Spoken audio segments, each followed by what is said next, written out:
Hi everyone, Anna Runkle here, also known as the Crappy Childhood Fairy, and I want to talk today about the feeling of being different from other people. This seems to be almost universal with childhood PTSD, feeling like the people around us all seem to know something, how to act, what to say, how to be connected with each other, and that somehow we never got the memo. Do you ever get like that? I know we're not the only ones, but it seems to be a big feature of what it's like to go through life after being exposed to abuse and neglect and other traumas in childhood. So let's look at this. Is this feeling of being different just in our minds? And the answer is somewhat. To think about this, let's break it down. So part of feeling apart from, it's just human nature. From time to time, almost everyone feels like they're different from most people. And some people grow up feeling different because they were in fact different from the majority of other kids. Maybe that's you too. Maybe your family came from another country, or you knew you were gay, or your family was poor compared to most other families you knew, or your parents were unusually strict. These are real differences. And then if there was trauma happening at home, and that's a difference too. Like maybe you didn't feel like you could bring other kids to your home, right? Maybe it was really dirty or run down, or you never knew what kind of drama might be going on when you walked in the door. That'll make you feel different. And you know, people with childhood PTSD are just people, and we have more or less the same needs and feelings and dreams as anyone. But what we went through as kids maybe did change us. Maybe it did make us a little bit different. And that feeling that we're so prone to, that other people seem to be on some wavelength where they understand each other and how to act and what to say and all that, and feeling like we can't seem to find the wavelength, I think that might to some degree be real. What makes me think that is a book I read called The Interbrain by Digby Tantum. He's a professor of psychotherapy at the University of Sheffield in the UK, and he's one of the world's leading experts on autism, and he postulates that there is a kind of nonverbal communication web between people that functions something like Wi-Fi, something we tap into when we're with other people or in a group that lets us connect with them in a natural way. Now, this is what he calls the interbrain, and it's the thing that people on the autistic spectrum may not have total access to. They tend to have a hard time reading other people or perceiving nonverbal signals about when it's okay to talk, how close to stand, or what facial expressions mean. And I'm just speculating here, but it seems like a little bit at least, trauma might disrupt our access to the interbrain as well. It definitely feels that way for a lot of us. Like other people all got instructions for how to hang out together, and those of us with childhood PTSD have to figure it out by trial and error, including a lot of error.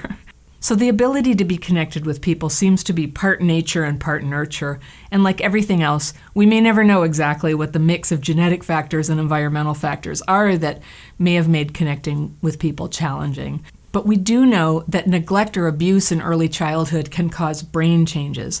A lot of us didn't get the same one-on-one closeness and interaction that is so important for kids, not just emotional development, but neural development. And this is a real disadvantage. And maybe you felt different for as long as you remember, or maybe it was an awareness that developed in your teens, but a lot of us really only started noticing that we were different after we'd used up a lot of other theories about why we feel different. Like we thought it was all about a particular school or all about a particularly mean kid, or maybe if you had a social difference from other kids like strict parents or being from another country, you thought for a really long time that must be why you felt different. But after enough time, you noticed that it couldn't just be that. And there was a pattern, and that no matter how nice you were or how eagerly you tried to fit in and make friends, you just weren't connecting. And maybe you noticed that other people were connecting, they just weren't connecting with you. Or not everyone you'd like to be connected with was connecting with you. It just hurts to think about it. And it's kind of like other things with childhood PTSD, where even professionals misunderstand why we act the way we do. They think we're avoiding connection on purpose, and eventually we might, but initially we're just innocent kids who want to hang out with other kids like everybody. And somehow we were screwing it up. And it must have looked intentional to people who don't have what we have. It reminds me of having bad relationships and being told by therapists who had tremendous confidence in their theory that you're just trying to recreate your childhood because it's familiar to you, or you're trying to resolve the past, or some theory. But that's preposterous. All I ever wanted was a good relationship. My parents' relationship when I was small was horrible, and there's not a cell in my body, consciously or unconsciously, that actually wants that. So what if the problem is just brain changes from neglect? Wouldn't that be enough to make it hard to read people's intentions or whether they're suitable as partners or not? Wouldn't that all by itself be enough to make attachment happen in a kind of jerky fashion, kind of rushing in, running away, rushing in again? It's a brain thing. So when you're feeling left out and other people are telling you it's all in your mind, maybe that's not really quite it. Maybe it's all in your brain. And the connection is actually a bit compromised, for now anyway. In my own experience and learning from other people with childhood PTSD, I've observed that it can be hard sometimes to connect with us. And without disliking us or anything like that, people might just naturally drift toward friends where the connection happens more easily. And that's the real part. So the question is, can we get better at connecting? And the answer is definitely yes. We can work on healing our brains as much as possible, and at the same time working on social skills we maybe didn't learn at home. And if we can get to a level of connection that makes us happy and allows us to care for the people who depend on us, after that we get to work on accepting our own natures as just custom-made, part of being ourselves. And we don't actually have to fit in with everybody, and we don't have to be connected just because that's what you're supposed to do.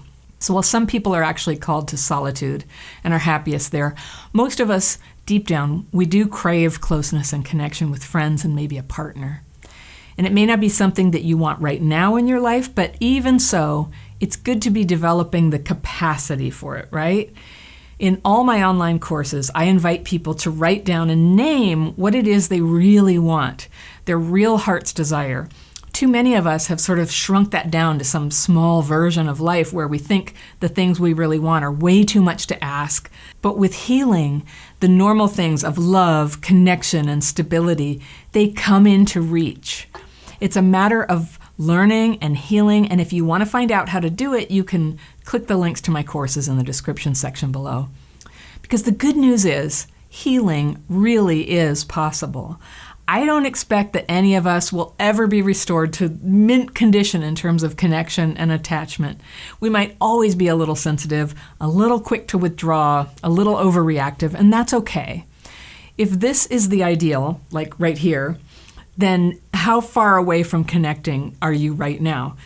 Could you maybe come like here with a little bit of effort? And then somewhere in here would be like your stretch goal. Somewhere in that range that allows you to have like good friends, maybe a loving spouse and enough connection to be a good parent and a good friend. So if you're here, do you feel like you could move a little closer towards connection? Even if it's just like some small steps today and you need to spend tomorrow just recovering from that intense feeling, you know what I'm talking about? This might look clunky when I'm showing you with my hands, but this is really the only way that change happens, one small step at a time in a consistent positive direction. And every now and then, there might be a dramatic step forward, a big change like, I don't know, leaving an abusive relationship, or maybe one day you get sober. But even then, really growing into that change is still going to come about in small steps, one after the other. And God knows, consistency is not something that comes easily to people with childhood PTSD. Our progress just as often comes in fits and starts, a period of accomplishment followed by a period of just giving up. So smaller steps, good routines, they help us keep moving forward more of the time, and when we fail, we don't fall so low, or we don't stay down for so long. We're moving forward all the time toward healing. And specifically with connection with others, this works in small steps too. If you've been isolating and it's time to step out of that cocoon a little, maybe try twice a day. Start small. If you're hanging out with people but it feels superficial, like it never goes anywhere, try two things: listening more and opening up more. Just a little. There's no need to share all your trauma stories with people you just met. Just a little. And you'll find that having boundaries, and that takes practice, it sets you free to connect more. You won't have to fear overcommitting yourself or fear getting stuck in the company of someone you don't like. With boundaries, you can say no. You can leave if you realize you're in a situation you don't like. So I summarize these techniques in my courses. So that could be a good positive way to start breaking your isolation and learning how to connect in a happier, safer, more satisfying way with the people in your life, or how to get some people in your life in the first place, right? So yes, I think our heart's desire is the same as anyone else's. And yes, I think we're a little different than most people. But you know what? The best thing that we can be is our real selves. And whatever we've experienced, good and bad, is part of that. And as we heal from childhood PTSD, all of our experience becomes wisdom. And the hard experiences in particular become compassion. And from time to time, you'll meet someone who's in the middle of suffering, and they're going to find hope. Because why? Because you understand them. Because you went through it too. So embrace who you are and how you are. We get to keep working on ourselves, and we get to enjoy where we are now, which is, we're not saints. Not yet anyway. So keep trying. Keep working with what you have. It's enough to walk this path, just doing our best, one foot in front of the other.